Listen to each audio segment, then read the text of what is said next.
السلام عليكم ورحمة الله. እስቲ ቪዲዮን ትንሽ ሰምተን እንመለስ። ከሰላሳ በላይ እስከ 40 ቢጠጋ ችግር የለም። መካከለኛ ቁመት አለሽ? ቁመትሽ መካከለኛ ነው? ኦኬ። አንድ ሰው ሶሻል ሚዲያ ላይ ወጥቶ የሚያዘው ኦርደር የሚያደርገው እቃን ነው እንጂ ሴት ልጅን አይደለም። እባካችሁን አላህን እንፍራ። አግብተሃት ከሀገር ውጭ ወደ ሳውዲ መሸኘት እንዴት ይታያል? እንዴት ነው ሚስት አግብቶ ሳውዲ ልካታል?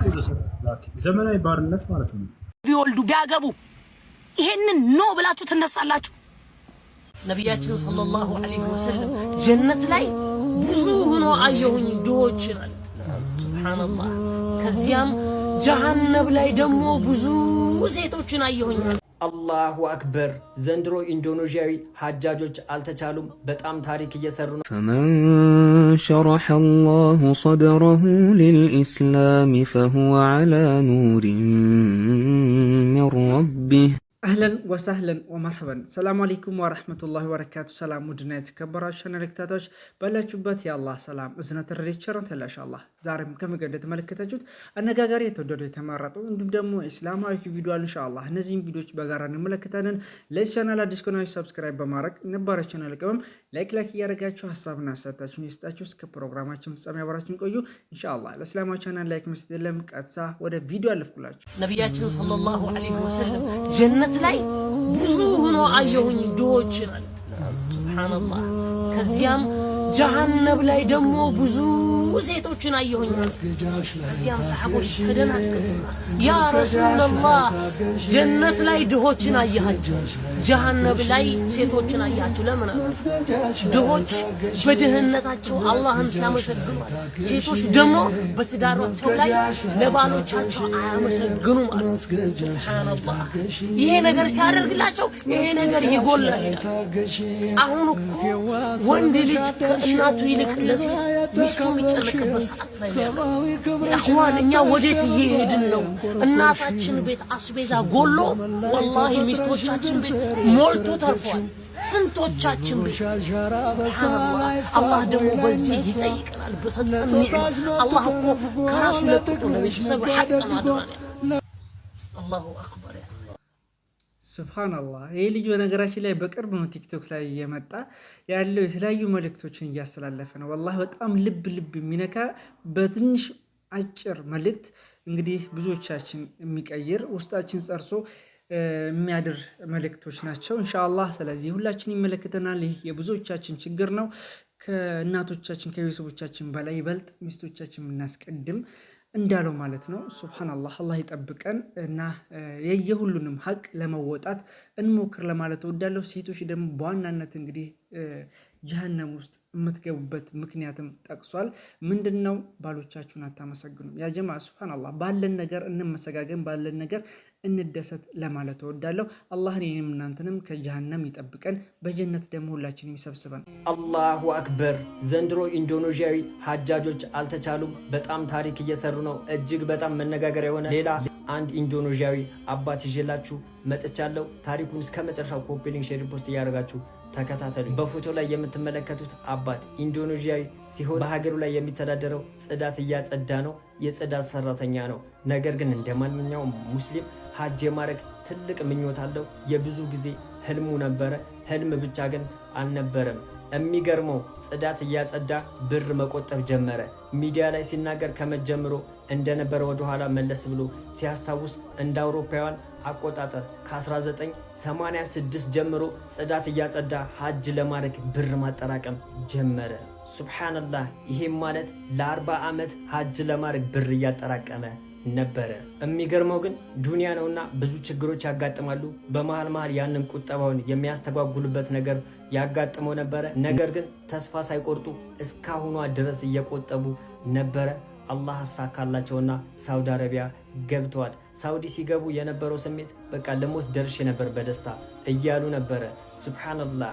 ለ40 ዓመት ቁጠባ ቆጥበው የረሱል ሰለላሁ ዐለይሂ ወሰለም ሀገር ሳውዲ አረቢያ ገብተዋል። ማሻአላህ። አላሁ አክበር። አላህ ሁላችን ይህን ታላቅ ድግስ ይወፍቀን። በደንብ ሼር፣ ኮፒ ሊንክ፣ ሪፖስት እያደረጋችሁ ማሻአላህ ያለችሁ ኮሜንት ላይ ያስቀመጣችሁ አዳርሱት። አላሁመ አሚን ያ ረበል ዓለሚን። አላሁ አክበር አላሁ አክበር። በጣም ደስ የሚል መረጃ ነው የሰማሁት። ሱብሃነላህ ለ40 ዓመታት ገንዘብ ሲያጠራቅሙ ነበረ። በስተመጨረሻ ምኞታቸው ሀሳባቸው ተሳክቶ እንግዲህ የት ደረሱ? አላሁ አክበር መካ ናቸው። ማሻአላህ ያችሁ ያ ጀማ ነይቱ እንነይት። ገንዘብ ስላለን ብቻ አይደለም። እዛ ስንት በሚሊዮን የምናገላብጥ ሰዎች የአላህን ቤት ያልዘየርን ብዙዎች አለን እዚሁ ተቀምጠን እና ያ ጀማ ከልባችን ልነይት ይገባል። አላህ ደግሞ ወላሂ ይሞላልናል ያንያችን ማለት ነው። ቃላት ሁሉ አጠረኝ። ወላሂ ከልብ ነው የተደሰትኩት። ሁላችሁም አላሁ አክበር ማሻአላህ በኮመንት እንድትሉ ፈልጋለሁ። ያ ጀማ እንግዲህ ከሰሞኑ ጋር ተያይዞ በጣም መነጋገሪያ እየሆነ ያለ ቪዲዮ አለ። ምንድነው? ከዘውጅና ጋር ተያይዞ ማለት ነው። ሁሱም በተለይ በነ አሲያ ቤት እንዲሁም ደግሞ በነ ሀቢባ ቤት የተለያዩ መድረኮች እየተፈጠሩ እንግዲህ ባለፈልጋለሁ እንደዚህ አይነት እየተባለ ብዙ ነገር እየተወራለበት ነው። ከዛ ጋር ተያይዞ እንግዲህ ይህ ወንድማችን ትክክለኛ አስተሳሰቡን አስቀምጧል ማለት ነው። እናንተ አይታችሁ ሰምታችሁ ትፈርዳላችሁ። ልጅ አግብቶ አረብ ሀገር መላክ እንዴት ይታያል የሚል ጥያቄ ጠይቆ አንድ ወንድማችን ሁሱም የመለሰው መልስ አለ። እሱም በጋራ እንመለከታለን። መጀመሪያ የዚህን ቪዲዮ እንመለከታለን። አሰላሙ አለይኩም ወራህመቱላህ። እስቲ ቪዲዮን ትንሽ ሰምተን እንመለስ። እድሜሽ ስንት ነው? እድሜ 28 ነኝ። አግብተሽ ታውቂያለሽ? በትክክል አላውቀውም። ማክሲመም 28 ቢሆነኝ ነው። ምክንያቱም ገጠር ነው የተወለድኩት። አግብተሽ ታውቂያለሽ? አላውቅም። መርሃባ። እድሜው ከስንት እስከ ስንት ይሆን? ከ30 በላይ እስከ 40 ቢጠጋ ችግር የለም። እዚህ ሶሻል ሚዲያ ላይ የማይሰማ የማይታይ ጉድ የለም። ሴት ልጅ የተከበረች ናት። አባት አላት፣ ወንድም አላት፣ አጎት አላት። የተከበረች ናት ሴት ልጅ። ይቃር የለችም። አንድ ሰው ሶሻል ሚዲያ ላይ ወጥቶ የሚያዘው ኦርደር የሚያደርገው እቃን ነው እንጂ ሴት ልጅን አይደለም። እባካችሁን አላህን እንፍራ። ሰዎችን ማጋባት ኸይር ሆኖ ሳለ ግን እኛ ኸይር እንሰራለን ብለን ሰዎችን ፍትና ላይ እየጣልናቸው ነው። አሁን እዚህ ላይ ወጣ አንዲት እህት ወይም ደግሞ አንድ ወንድም እንዲህ አይነት ሴት ፈልጋለሁ ይላል። እሷም መታ እንዲህ አይነት ወንድ ፈልጋለሁ ትላለች። ስልካቸው እንዲቀያየሩ በውስጥ እንዲገናኙ ይደረጋል። ከዚህ በኋላ አላህን የማይፈራ የእህቶቻችንን ብር መብላት የለመደ ወንበዴ ምን ያደርጋል? አገባሻለሁ እያለ ብሯን ቁጭ ብሎ ይበላል። 1 ዓመት 2 ዓመት የለፋቸውን ቁጭ ብሎ ይጨርስና አላቅሽም ይላታል። እውነትም አያቃትም። የት ይተዋወቃሉ? ለዚህ ሁሉ ችግር ማን ነው ምክንያት? እናንተ ናችሁ። እባካችሁን አንድ ስራ ኸይር ስራ ነው ብላችሁ ከመስራታችሁ በፊት ቆም ብላችሁ አስቡ። ሲጀመር ሶሻል ሚዲያ ላይ ወጥታ እንዲህ አይነት ባል እፈልጋለሁ የምትል ሶሻል ሚዲያ ላይ ወጥቶ እንዲህ አይነት ሚስት እፈልጋለሁ የሚል ሁለቱም ቁም ነገረኞች አይደሉም። ስለዚህ እባካችሁን አላህን እንፍራ። ሴቶች ሆይ ዱዓ አድርጉ። እናንተ ወንዶች ዱዓ አድርጉ። አላሁ ተባረከ ወተዓላ የተሻለ ትዳር እንዲሰጣችሁ። አሰላሙ አለይኩም ወራህመቱላህ። ቢወልዱ ቢያገቡ ይሄንን ኖ ብላችሁ ትነሳላችሁ። ቁጭ ብላችሁ 24 ሰዓት እነከሌን መተቸት ብቻ የምትሰሩ ሰዎች ምናቃችሁ በትችት ነው ስትተቹ ኑሩ።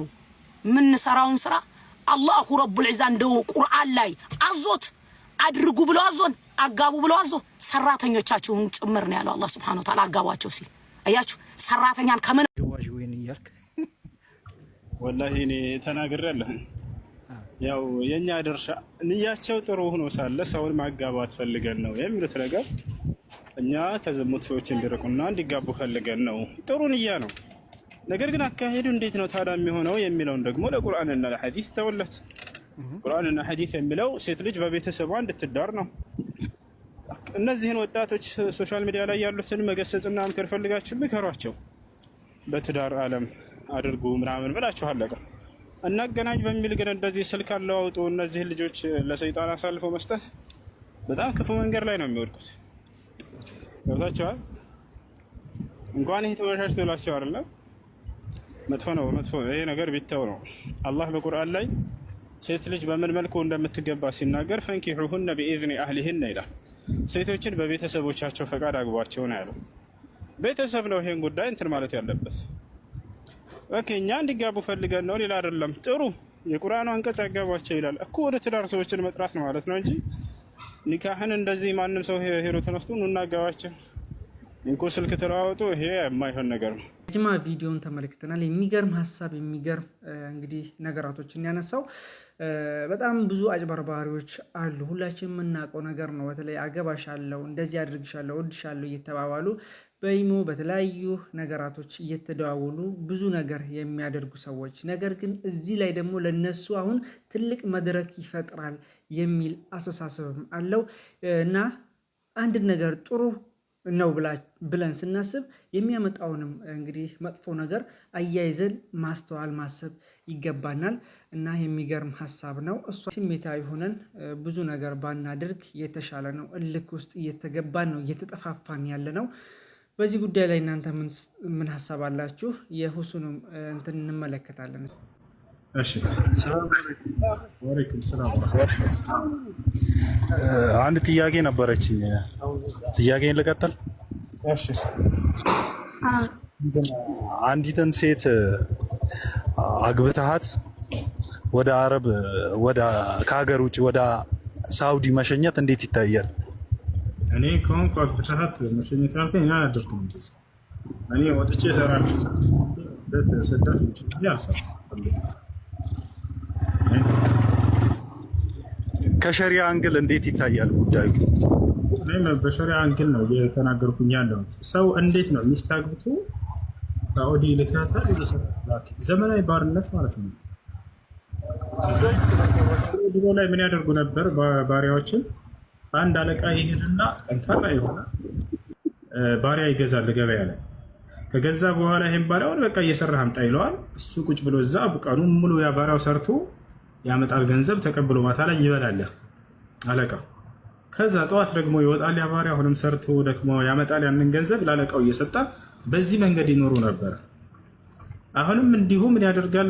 ባል የሆነ ገንዘብ እንትን ይልና ሚስቱን ልካታል እየሰራች ወሩን ሙሉ ያንን እያሰበ ሁሉ እየደወለ ይጠይቃታል። ስንት ደረስ? ደሞዝ ስንት ነው? መቼ ነው የሚገባው? ምንዛሬ ስንት ደርሷል? ላኪ ቶሎ በይ ይላታል። ከዛ ይሄ እስልምና ፈቅዶልናል ይላሉ። ወላሂ ይሄን እስላም አልፈቀደም። ይሄ ዘመናዊ ባርነት ነው። ዘመናዊ ባር ያው እንትኑ የተቀየረው ወደ ውጭ ሄደች በሚለው ስም ነው እንጂ የተቀየረው ያን ነው ቀደምቶች ሲያደርጉ የነበሩት እያደረጉ ያለ። ወንድ ልጅ ነው ሰርቶ ማስተዳደር አለበት ሚስቱን። ነቢያችን ሰለላሁ ዐለይሂ ወሰለም ወጣቶችን ሲናገሯቸው ምን አሉ? ያ መዕሸረ ሸባብ መን ስተጣዐ ሚንኩም አልባአተ ፈልየተዘወጅ ወመን ለም የስተጣዕ ፈዐለይሂ ቢሰውም ፈኢነሁ ለሁ ዊጃእ አሉ። እናንተ የወጣት ስብስቦች ሆይ ከእናንተ የጋብቻን ጣጣ መቋቋም የሚችል ካለ ያግባሉ። አያችሁ፣ የጋብቻ ጣጣ በወንድ ልጅ ላይ የተጣለ የሆነ ኃላፊነት ነው። ሴት ልጅ አይደለችም ሰርታ የምታስተዳድረው። ገብቷችኋል?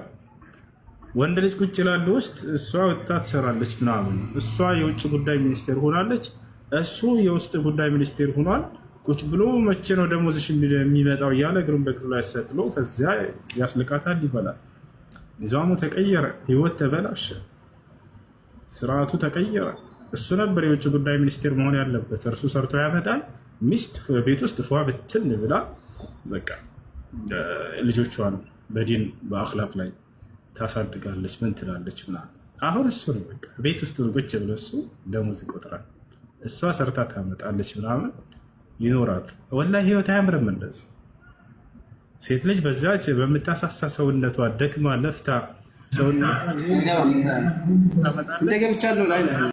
ብሎ ምናምን እንትን ይላል። ይሄ ተገቢ አይደለም። ይሄ ተገቢ አይደለም።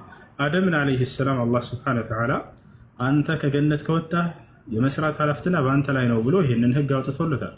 ፈቁልና ያ አደሙ ኢነ ሃዛ ዐዱውን ለከ ወሊዘውጅክ ፈላ ዩኽሪጀነኩማ ሚነል ጀነቲ ፈተሽቃ። አደም ሆይ አለው አላህ ኢነ ሃዛ ዐዱውን ለከ ወሊዘውጅክ፣ ይህ ሰይጣን ለአንተም ለሚስትህም ጠላታችሁ ነው። ፈላ ዩኽሪጀነኩማ ሚነል ጀነቲ ፈተሽቃ፣ ከጀነት እንድትወጡ እንዳያደርጋችሁ የኔን ትእዛዝ እንድትጥሱ አድርጎ ከወጣችሁ አንተ ትለፋለህና አለው። ለፍቶ የማስተዳደርን ኃላፊነት በባል ላይ ነው ያደረገው። ከሰው ልጆች መጀመሪያ ታሪክ አላህ ሱብሓነሁ ወተዓላ እሷ ላይ ሐዋ ላይ አይደለም። ትለፋላችሁ አይደለም ያለው፣ ትለፋለህ አንተ አለው። ሴት ልጅ ሰርታ ልታስተዳድር አይደለም በፍጹም የተገባ እሱ ነው ሊያስተዳድራት የሚገባው። ለማንኛውም ሚስቱን ወደ ውጭ እየላከ ብር እያስላከ የሚኖር ሰው ይሄ ስህተት ነው። ኢስላም ይሄን ያዘ። እሱ ነው ሄዶ ሰርቶ እና ልጆቹን ማስተዳደር ያለበት። እሺ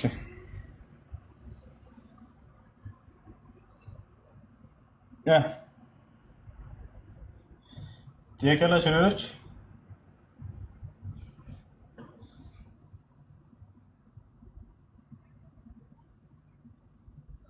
አሎ ወለካሎ